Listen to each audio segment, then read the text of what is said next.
There you go. You got anger issues. You see, you have no self-control. There you had to go and do that. Now they start focusing on what you just did, and they make that the center, the talking point. They focus all of their attention, and they make sure to tell everybody around you to focus on that too, to make you look like the bad one, to make you look like the one that's unhinged, to make you look like the one that has no self-control. You are the abuser. You are the problem. You are the reason why this relationship failed.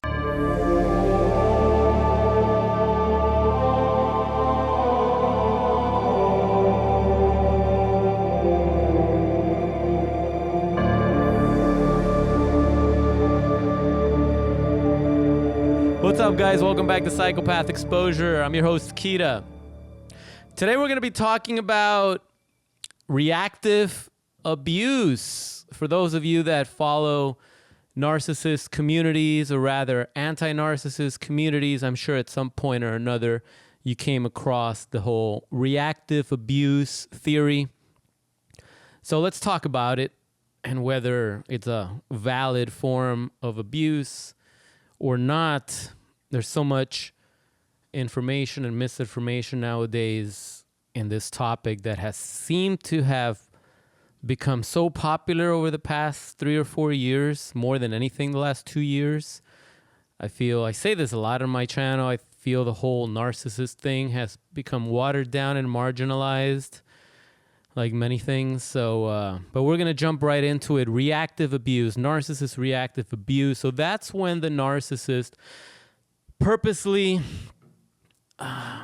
pokes at you, takes digs at you, little slight jabs here and there. They prey on your vulnerabilities. They prey on the things they know are going to push your buttons, on the things they know that are going to cause some sort of an outburst, an emotional reaction, okay? They study you. Remember, these narcissists, they know how to study their prey by design. It's their default. They just pick up on these things rather fast. So they know the right things to say to get under your skin.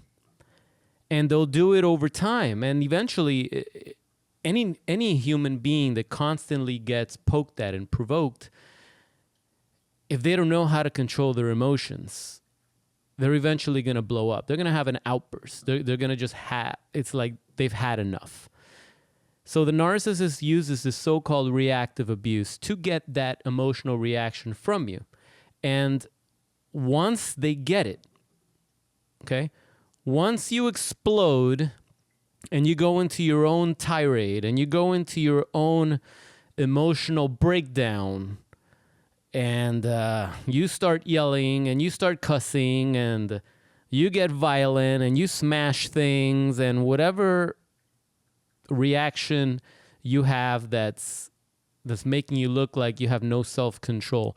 Once you do that, now the narcissist or the psychopath, who, by the way, is an expert at doing this, because psychopaths don't even have an issue with their emotions because they don't even feel empathy, and they're able to stay calm, cool, and collected in any situation. So they're experts at provoking you and watching you blow up. Anyway, once that happens, once you go doing things out of character, now it's when the narcissist or the psychopath, they're going to focus on that now. Now they're going to go and say, you see, there you go. You got anger issues. You see, you have no self-control. There you had to go and do that. Now they start focusing on what you just did, and they make that the center, the talking point. They focus all of their attention, and they make sure to tell everybody around you to focus on that too, to make you look like the bad one, to make you look like the one that's unhinged, to make you look like the one that has no self-control. You are the abuser. You are the problem. You are the reason why this relationship failed. Now they don't want to be with somebody like you, because why would anybody want to be with someone that has these violent emotional responses and reactions? And why would anybody want to? No, you're an abuser. I've got to get away from you. You are the problem. Okay, so that's the theory behind reactive abuse. Okay, and it sounds a lot to me like the very same thing that an expert debater would do on the grand stage. Okay, when you're debating someone, a master debater, if they can't win, if they know that they have nothing else, they will probably resort to trying to get an emotional reaction out of you. Hell, even the ones that can defeat you in a debate also use that as part of their strategy. They'll say things, they'll take little digs, they'll straw man you, they'll plant seeds, they'll come back, they'll do something to get you riled up. Sometimes they speak really fast, like some of the most annoying debaters out there, Destiny. And they'll come at you with a bunch of BS, things that aren't even real. Like I said, they'll straw man you. They just start saying a bunch of abominations that are so retarded that eventually you blow up and you lose your cool, and then you start name calling and you start saying all this stuff that takes you out of the debate and makes you look crazy on the big stage. And once they do that, now we're focusing on what you just did. Now we're focusing on, oh, do you have to resort to name calling? And they'll start just getting you on that. Okay? So, is reactive abuse legit? It depends on what camp you're on. If you're on the camp of victim, then sure, you can use the whole reactive abuse line, and you can play the reactive abuse card. Okay? If you're on the side of healing, if you're on the side of strength, if you're on the side of standing your ground and not putting up with stuff, then no. Okay? Because, like, I know some jackass is serving a lengthy prison sentence right now, okay, for violent acts of crimes that he committed. And of course, he was playing the whole abuse, reactive abuse card, and calling his victim the narcissist, right? Because that's what they'll do. They try to flip it on you. But the fucker has no self-control. The fucker has a history of crimes, has a history of convictions, okay? So that card doesn't fly, okay? That card doesn't fly. So you got to think about it. If someone's pushing your buttons, if someone's trying to provoke you, okay, someone's trying to get under your skin, that does not give you the right to commit violent acts of crime. That does not give you the green light for any type of domestic abuse or any type of domestic retaliation with violence, right? It doesn't give you any type of right to go smash someone's face. It doesn't give you any type of right to destroy someone's property. It doesn't give you any right. It just doesn't. Okay, think about it for a second. You're letting the other person take control of your emotions and your actions. When you use that reactive abuse card, okay, when you play that card, you're making yourself weaker by doing so, okay? I remember my psychopath ex, even before I knew what she was, even before I knew about any of this narcissist stuff, and that was another lifetime ago, let me tell you.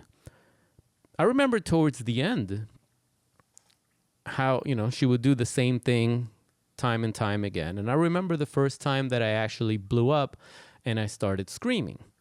And it felt damn good too, because I kept bottling things inside.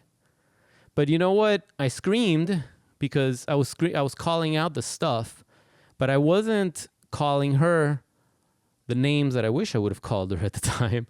I didn't do anything violent. I didn't do anything that escalated the situation where she would be able to turn that on me or call the cops or anything like that. Like, I had enough rationale and self-control to realize, hey, this piece of shit is trying to get under they're trying to provoke me. And yes, sometimes you get provoked. And sometimes, we have triggers and we've got open wounds. And even when you know the person is trying to poke at you, and even when you know the person is going for the jugular on those triggers, you have to do a better job of maintaining your cool. You have to do a better job of maintaining your cool. Because let me tell you, like, when the cops show up to the scene, they're going to give the benefit of doubt to the person that's calm, cool, and collected. The person that's spazzing out and yelling and looking like a crazy person, that's the one that looks like a crazy person and gets taken away. Okay? In sports, if you guys follow basketball, okay? If you follow basketball, a lot of times a player will commit like a flagrant foul or an act that warrants an automatic ejection, like they'll throw a punch or they'll do something and the ref is not looking, and then the player retaliates, and guess what? That's what the ref saw. The ref saw the retaliation, and now the person retaliating is the one that gets in trouble, because the one that retaliated probably had it up to here with the stuff that the abuser was actually doing. Yeah, we're going to call him the abuser, but we should just call him the perpetrator. They had it up to here with their antics, and they finally had an explosive reaction, and they did what they did, and now they're the ones that get ejected, and the perpetrator just gets slapped with a technical foul, just a slap on the wrist. If you watch the replay, you can see what really happened, right? Luckily, we have replay now, but back in the day, and actually not so long ago, and even today even today, is like the person that retaliates usually commits a harsher act than the perpetrator. The perpetrator's just taking little jabs, little digs, right? They're getting under your skin, right? They're pulling your jersey and they're holding your arm and they're trying to lock you up and they're doing things to you. They're doing things that are illegal and they're doing it and they're doing it. And then the person just has enough and say, what the hell? Boom. And they get caught. Okay? So I don't buy into the whole narcissist reactive abuse card. I don't like anything that makes me feel like I'm not in control of my life and my situation. And yes, outside things happen that are beyond our control. Absolutely. So in times like that, we have to look at the situation and say, okay, what can I control? And in those situations, sometimes the only thing that we can control are our emotions and our actions. That's it. We have no control over anything else. Okay? A lot of times life gets tough and things happen and it's like, wow, no matter what I do, I can't seem to get myself out of this. No matter what I do, everything is just going against me. Everything is just going wrong. Right? You get every red light. Everyone gets mad at you. No matter what you say the wrong thing. No matter what happens, your computer just fries. No matter what happens, like everything and I know I'm naming petty things. I can't come up with some serious things right now, but we've all had those days when just everything goes wrong. When it rains, it pours. Okay? And in times like that, it's the only thing we can control is our emotions and our actions. That's it. Sometimes things get so bad. And you could always make it worse. You could always make things worse. No matter how bad things are, you can always make things worse. So in situations like that, you have to say, well, everything's fucked, right? But if I just refrain from escalating it just 1%, just 0.5% more. Let's refrain from even escalating it 0.5% more. You are responsible for that. Nobody else. So playing that reactive abuse card to me is weak. It makes you pathetic. Okay? It makes you to a 1,000% victim that has surrendered control over to the narcissist or to the psychopath or to whatever abuser they have in their life. Okay? And if you end up getting dragged to jail, because you did something, because you committed a crime, because you let this narcissist provoke you. They cheated on you. They cheated on you with your own kid, okay? No matter what, it does not give you the right to break the law and screw your life over. And then say, oh, tell the judge, hey, it was reactive abuse. You have no idea what they did to me. Because let me tell you, this whole narcissist shit doesn't hold up in court. It's not against the law to be a psychopath narcissist. Did you know that? Did you know that it's not a crime to be a narcissist? It's not a crime to cheat on your boyfriend or your girlfriend or your spouse. It's not a crime. Okay? You do not get charged with a felony or a misdemeanor when you have an affair. Okay? It's not a crime to call people names. It's not a crime to be texting other people when you're in a relationship. It's not a crime to gaslight. I think they should be, but they're not. We saw the biggest gaslighting phenomenon on the grand stage recently. The biggest cackling hyena we've ever seen. Not a crime. Not a crime. So you have to be in control of your emotions. You can't play that card and think that, oh, okay, well, yeah, that's what it was. So, no. If you're with somebody that's constantly trying to get a rise out of you, and this person is supposed to be your loving romantic partner, this is supposed to be your girlfriend, this is supposed to be your wife or your husband or your boyfriend or whatever, like, that's the person that you're dating? That sounds like the enemy to me. That's not someone I want in my life. That's not someone I want in my corner. That's not someone I want in my bed. And when things go wrong, I'm just gonna, oh, yeah, well, she was doing this and this and that, and then, I couldn't take it anymore, and, well, this is what I did, and I guess that's reactive abuse. Get the hell out of here. Get the hell out of here with that. We already know that the narcissist will love bomb you, idealize you, put you on a pedestal, and the minute they get bored and the new shiny object comes around, the minute that disorder kicks in, and it always kicks in, sooner than later it kicks in, sooner than later, okay? They're going to start to devalue you, and they're going to start grooming their next partner. And they do this time and time again. And for those that stay in the marriage, for those that don't actually step out, they destroy the marriage from within. They start to withhold. Everything the husband or the wife does is wrong. It just becomes a miserable living space. Okay? Misery. They don't have to cheat on you to make your life a living hell. They don't have to cheat on you. The narcissist does not have to cheat on you to make your existence not worth living. Does that even make sense? I think you know what I'm trying to say there. You don't have to do any of those things. But they can poke at you, they can provoke, they can push your buttons, they can squeeze your wounds, whatever it takes to get a rise out of you. And then once you blow up, now you're the bad guy. Once you blow up, it doesn't matter what they did. It's about what you just did. That's all they wanted to do. That's all they wanted to do. But that's not an excuse. You see what I'm saying? The situation is real. The provoking to get a reaction, that's real. You don't have to be a narcissist to do that.